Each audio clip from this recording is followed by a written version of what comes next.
Uni Soviet berubah menjadi Rusia dengan Presiden Vladimir Putin. Putin tidak sedahsyat pendahulunya.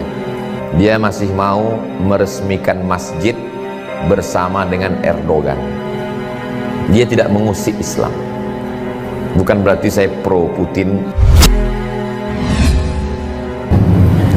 Negara ini dikuasai oleh Uni Soviet. Presiden terakhirnya Gorbachev. Ada yang mengatakan Gorbachev itu orang Bandung, nama aslinya Cecep Gorbachev.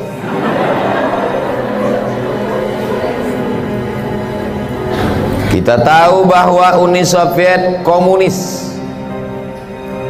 ateis, sosialis, ekonominya sosialis, akidah agamanya komunis, tidak ada Tuhan.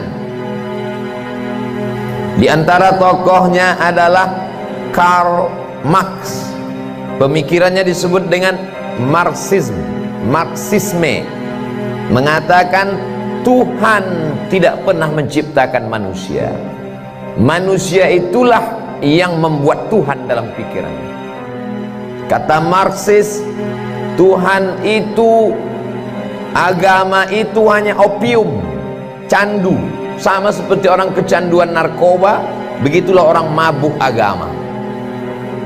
Tuhan tidak pernah ada, kata Karl Marx. Negara-negara jajahannya tidak boleh membaca Quran. Quran dibakar, ulama-ulama dihabisi, agama tidak boleh berkembang. Akhirnya datang Boris Yeltsin. Setelah itu tumbanglah Uni Soviet, dan negara-negara tadi merdeka, dan Soviet menjadi kecil, dan negara tidak sebesar dulu lagi. Ketika negara-negara jajahan Uni Soviet tadi merdeka, Uzbekistan, Tajikistan, Afghanistan, Kirgistan. Stan itu artinya bahasa Inggrisnya land, tanah. Orang Kurdi punya tanah namanya Kurdistan. Somat punya tanah namanya Somatstan. Tajikistan, Uzbekistan, Kazakistan, Kirgistan, Tajikistan, Afghanistan merdeka.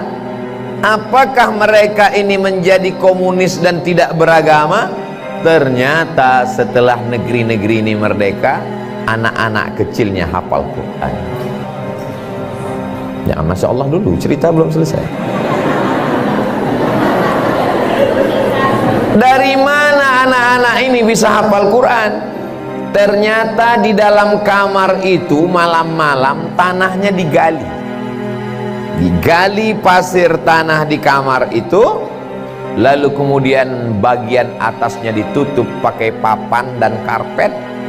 Anak-anak dimasukkan ke dalam, gelap, tidak dikasih lampu, menghafal Quran memakai metode talqin. Guru membaca, murid mendengar. Uni Soviet berubah menjadi Rusia dengan Presiden Vladimir Putin. Putin tidak sedahsyat pendahulunya.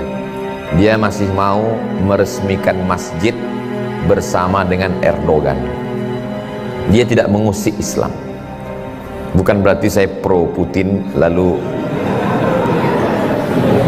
dari 3 contoh sampel tadi, yang pertama Tunisia, yang kedua Uni Soviet, yang ketiga Turki.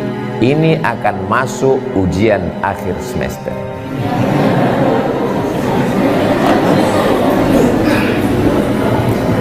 Kesimpulannya adalah jangan takut dengan penguasa yang zalim. Tapi kami nggak bisa berceramah seperti Ustadz. Ceramah ini berat, biar aku aja. Sanggup kalian dibully? Sanggup kalian nanti upload tiba-tiba lebih banyak unlike, dislike? Sanggup kalian diserang oleh buzzer, caci maki, sumpah serapah? Kalian ngapal Quran. Bismillahirrahmanirrahim. Bismillahirrahmanirrahim. Idzas samaa'u fatarat. Idzas samaa'u fatarat. Wa idzal kawakibu tatharat. Wa idzal kawakibu tatharat. Wa idzal biharu fujirat. Tidak melihat Quran tapi hafal Al-Quran. Gelap. Di tengah gelap itulah anak-anak itu menghafal Quran. Ketika tentara-tentara Uni Soviet datang, mereka diam, mereka sepi, mereka sunyi. Saat tentara tertidur malam, di malam itulah mereka mendidik anak-anak bertahajud dan menghafal Al-Quran. Terbukti janji Allah, inna nahnu nazzalna dzikra wa inna lahu lahafiz. Akhirnya apa yang terjadi? Begitu dideklarasikan negara pecah, Uni Soviet tumbang, berdiri Rusia, dan negara-negara kecil ini merdeka. Al-Quran sudah bangkit. Tidak ada yang bisa menghilangkan Islam dari suatu negeri. Kuncinya satu, lembaga pendidikan Al-Quran. Jadi walau apapun yang terjadi di suatu negeri, sezolim itu pun penguasanya, selama lembaga pendidikan Quran masih ada, Allah masih akan menolong negeri itu.